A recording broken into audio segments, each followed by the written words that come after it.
Hey everyone! In today's video, I'm going to show you how to remove background noise in Instagram Reels.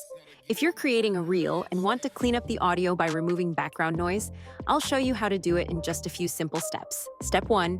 Open Instagram. 1. Tap the plus icon at the bottom. 2. Select Reel from the options. 3. You can either upload a video from your gallery or record a new one using the camera. Step 2. Edit the audio one. Once your video is ready, tap Next. 2. Swipe up to access editing options. 3. Look for the volume option and tap on it. 4. You'll see a feature called Voice Enhance. This helps clean up background noise and improve your audio quality. 5. Drag the slider to adjust the enhancement level. Step 3. Save your edits. 1. Once you're happy with the audio, tap Done. 2. Now you can add any other edits, effects, or captions before posting your reel. That's it. Your Instagram Reel will now have clearer audio with less background noise. Let me know in the comments if this worked for you, and don't forget to like, share, and subscribe for more tips.